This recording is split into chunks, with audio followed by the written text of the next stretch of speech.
Halo semuanya, pada hari ini kelompok kami dari kelompok 4 akan mempresentasikan hasil analisis data dari game mobile Cookie Cats. Proyek ini berfokus pada A/B testing untuk memahami dampak penempatan gerbang atau gate dalam game terhadap retensi pemain. Kami ingin menjawab pertanyaan bisnis versi gerbang mana yang paling efektif dalam mempertahankan pemain. Untuk yang pertama, penjelasan dataset yang kami gunakan adalah cookiecats.csv, berisi data pemain dari game ini dengan total ada sekitar 90.000 record pemain setelah pembersihan data.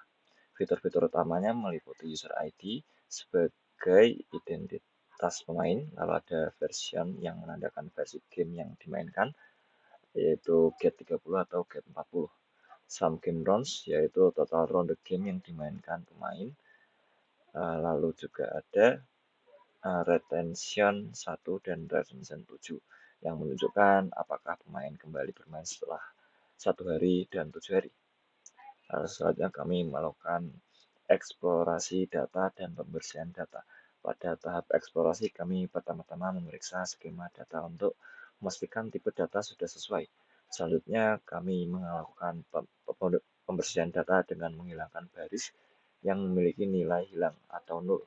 Meskipun dalam kasus ini tidak ada, kami juga menangani outlier ekstrim dengan membatasi sum game rounds di bawah 10.000 karena ada beberapa pemain dengan jumlah ronde yang sangat tinggi yang bisa mendistorsi analisis rata-rata. Setelah pembersihan ini, kami memiliki 9.188 pemain yang valid untuk dianalisis. Lalu selanjutnya kami melakukan tahapan transformasi dan enrichment data untuk memperkaya analisis. Kami melakukan 2 jenis transformasi. Untuk yang pertama, kami melakukan segmentasi pemain berdasarkan sum game rounds menjadi 3 kategori.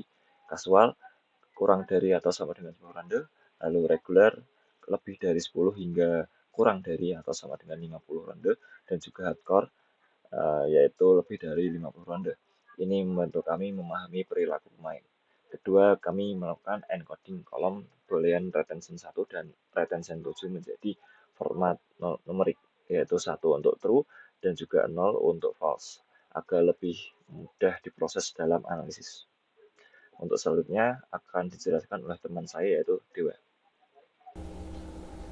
Baik, terima kasih Amar untuk waktunya.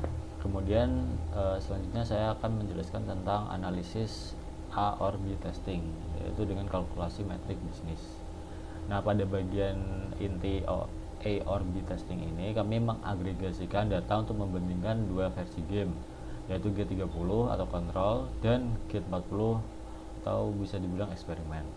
Kami menghitung metrik utama seperti total pemain, rata-rata ronde game yang dimainkan, serta tingkat retensi 1 hari dan 7 hari untuk setiap versi. Nah, di sini hasil agregasi menunjukkan perbedaan awal dalam metrik-metrik ini. Untuk visualisasinya, kami membuat bar chart yang membandingkan tingkat retensi 1 hari dan 7 hari antara G30 dan G40. Nah, di sini bisa dilihat untuk retensi D7 dengan retensi D1 antara G30 dengan 40. Ini ada rata-rata game rounds-nya dan rata-rata total player-nya.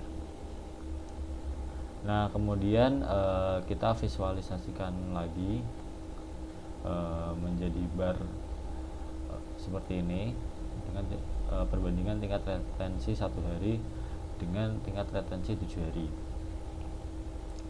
Nah, dari sini kita menganalisis yaitu bahwa G30 menunjukkan tingkat retensi 1 hari yang lebih sedikit tinggi sekitar 44,82% dibandingkan G40 sekitar 44,23%.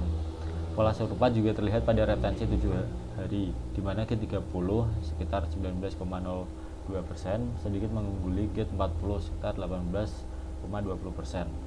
Rata-rata ronde game yang dimainkan cukup mirip untuk kedua versi. Jadi untuk kesimpulan sementara kami adalah bahwa G30 sedikit lebih baik dalam mempertahankan pemain meskipun perbedaannya relatif kecil. Untuk memastikan apakah perbedaan ini signifikan secara statistik atau hanya kebetulan, uji statistik lebih lanjut akan diperlukan. Nah, kemudian kita akan menguji tentang prediksi retensi, yaitu klasifikasi yang akan dijelaskan oleh teman saya Januar. Oke, selanjutnya adalah machine learning prediksi retensi. Kita di sini menggunakan klasifikasi ya. Jadi selain A/B testing tadi, kami juga membangun model machine learning untuk prediksi retensi pemainnya. Jadi tujuan utamanya itu untuk memprediksi seorang pemain itu bakal kembali atau enggak setelah 7 hari. Nah, jadi dengan model ini tuh kita dapat membantu identifikasi pemain yang berisiko churn atau lockout atau keluar udah nggak main lagi. Dan ini tuh bisa membantu tim marketing untuk melakukan intervensi proaktif. Dan di sini kita menggunakan random forest classifier. Jadi untuk tugas klasifikasi ini sebelum pelatihan itu kita ngelakuin persiapan. Jadi kita nge-encode column versionnya itu jadi numeric dan gabungin semua fiturnya.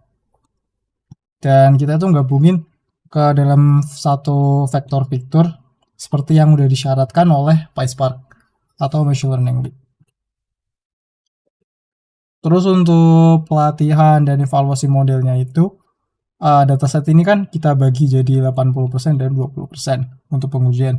Jadi model random forest classifier ini dilatih dengan menggunakan Red76 sebagai untuk targetnya, sebagai input. Jadi kami tuh menggunakan 6 trees besar 50 untuk model ini. Jadi setelah pelatihan itu kami bakal mengevaluasi performa model menggunakan metric area under ROC. Nah, hasilnya itu model kami tuh bisa ngasilin AUC ROC sebesar 0,8554 atau dibulatkan jadi 0,8560. Selain itu nunjukin bahwa model ini tuh memiliki kemampuan yang cukup baik untuk membedain antara pemain yang bertahan dan juga yang nggak bertahan setelah 7 hari.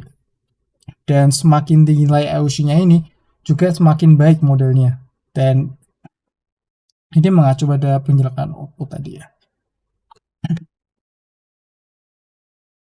Terus di sini sebagai bukti performa modelnya di layar tuh bisa ngelihat ya kurva ROC-nya yang garis-garis putus ini.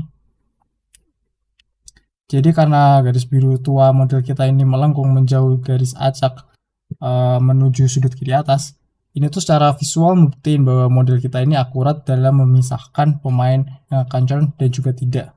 Dan skor luas area atau AUC-nya itu sebesar 0,8554. Terus selain prediksi, algoritma random forest ini juga ngungkapin faktor apa aja yang paling krusial bagi pemain untuk bertahan. Jadi melalui grafik fitur importance ini tuh terlihat jelas bahwa variabelnya ini yang ada di sini adalah faktor penentu yang paling dominan. Sedangkan yang versi grid itu justru memiliki pengaruh yang sangat kecil terhadap prediksi retensi.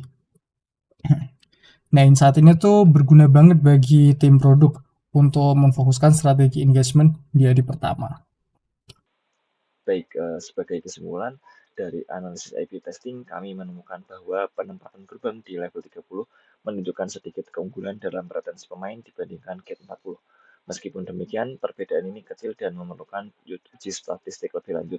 Di sisi lain, model machine learning yang kami bangun berhasil memprediksi retensi 7 hari dengan akurasi yang cukup baik, yaitu mencapai 0,85.